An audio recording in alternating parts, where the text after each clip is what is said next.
You take your hard-earned money, baby needs shoes funds, you head off on a trip either to a nearby casino or to Vegas, the adult capital of fun, supposedly, not a Vegas gal, and you trade your hard-earned money for a bunch of chips, a bunch of colorful chips that you can use to have fun all night long if you want. And you take these chips and you use them to play shake the dice and play some games of chance, maybe stick some chips in some machines, maybe play some poker, and before you know it, your big stack of chips has gone down to a couple, if you're lucky. If you're still lucky until I play with a 4-year-old.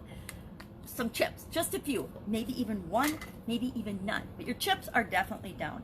Today our idiom is, of course, chips are down, and it comes from the poker and the gambling industry, thus the strange story about Vegas, but it's not different than my true experience with Vegas and with casinos. Learned a long time ago that gambling and games of chance are not particularly my forte. But what does this mean? People used to, of course, in gambling, and they still do games, exchange their money for chips of different denominations. And hopefully, their hope when they exchange their money for chips is that their chips will be up and that they'll get more chips and exchange those for more money.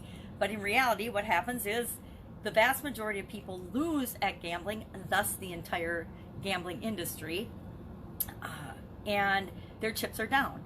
Chips are down. This is it's from the 19th century. It's pretty modern compared to a lot of the expressions and the idioms that we talk about, but it went from being applied to fewer physical chips in a gambling situation or a poker game to being applied to almost every aspect and area of our life. We can say the chips are down in our relationships if we're struggling in our relationships. We can say the chips are down in a sports event or in a game, in a football or a basketball or any kind of baseball game, when one side is winning and the other side is losing. The other side feels like the chips are down for them because the numbers in the scoreboard reflect that they have less of a score, right? We can feel like the chips are down with our businesses, with our careers, with our jobs, with our finances, with politics, with the economy. I think a lot of us are feeling the pressure of the chips being down because there's so much change going through our world right now. I did have a really cool conversation with a young man yesterday. His dad's manufacturing business is up threefold in the last month since the quarantine and since the pandemic has really started affecting us. So as much as the chips might be down for us individually or us personally or our business, for other people the chips are up. So how do we make sure that we get our chips up and we end up better off at the end of this pandemic than when we went into it, no matter what our situation is? I've got a 5-step process that I'm using, and I encourage you to use as well, to ensure and guarantee that your business is better off. So what are those steps? Let's hop right into it. Number 1, you need to check your thinking. You need to look at what you're thinking about, what you're feeling, because that's tied into what you're thinking, and really take a look at it. Sit down for 3 minutes and write down everything you're feeling right now. Say about your business. Let's make it about our businesses, right? If your business is shut down, or if your business is cranking. I know a lot of people whose business is just exploding right now, and they're struggling with, how do I keep up? How do I keep going? How do I get the people and the resources I need to keep moving forward in this boom economy for them? Or a lot of people are in the, hey, my business is shut down. What the heck am I going to do? I'm freaking out. So you want to take a couple of minutes and just write down all those things that you're thinking and feeling about your current situation, about your current business. And it's going to be a little different for each one of us, but we can use the same process on it. First thing we want to do is write down everything that we're thinking. Then pick one thing on that list, probably the thing that you're thinking about the most, and ask yourself, is this true? If I say my business is going to close forever, I'm going out of business because of this COVID-19 thing and my business is shut down, is that true? Well, yep, my business is shut down right now, but is it true that I have to go out of business because of this pandemic? And then you'll get an answer. What does your gut say? Is it true? Yes or no? Now, the second thing you're going to ask yourself, is it 100% true and guaranteed? Is it a for sure that my business will die and I cannot pull it out and there's nothing I can do and it's 100% going out of business? And then ask yourself, is it 100% true? Yes or no? If you get a yes, then you have to really go back and say, well, is it because I don't want to do that business anymore? Is it because it's time for me to transition and go to something new, and this is my opportunity to switch gears, change direction completely, and stop doing that business? Now that's different, and that feels very different if I'm making a conscious decision and realizing that I don't want to do this business anymore. And I've been there. I've had businesses where I was in, we were doing really well, cranking along, and I realized, like a cold shower, that I hated the business. I hated the industry. I hated what I was doing, and I hated the actual things that I needed to do every single day to make that business work. And those were the businesses that I got myself out of. I either sold or divested or just switched gears and did something else.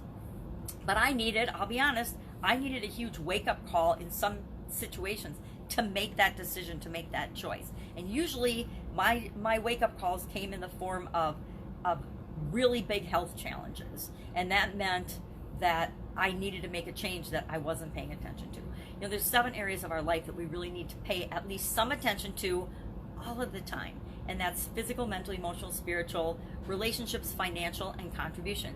If we ignore any one of those areas of our life for too long, it's at our peril, and they will, the world, the universe, God, whatever you believe, something will happen to cause you to have to pay attention to that area of your life. So our first step was to check your thinking. Our second step is to ask yourself, oh, and I didn't even go through all the processes. What do you want? But what do you really want?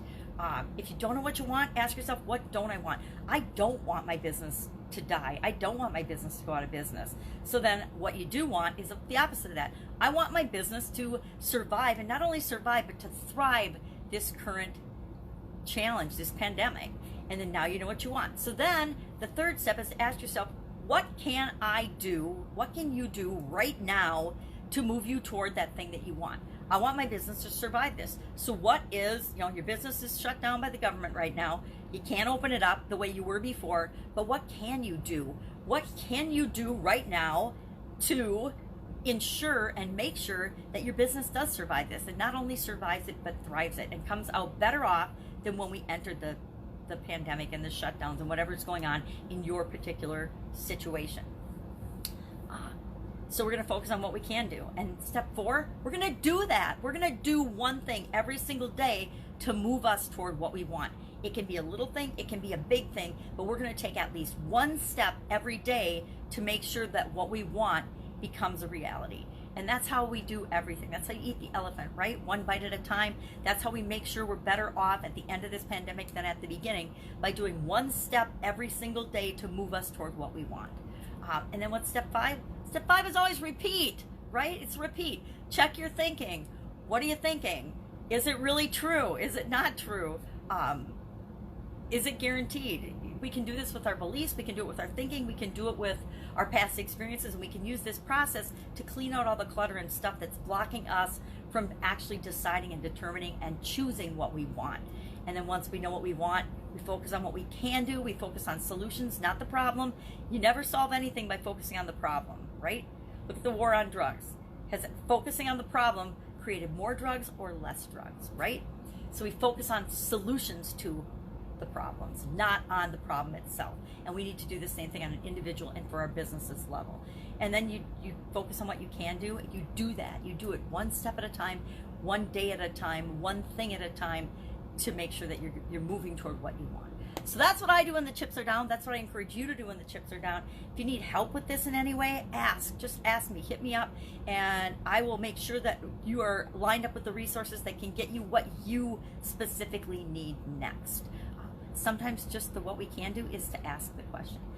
That's our idiom for today. The chips are down. If you have an idiom you'd like to know the meaning of, ask in the comments below.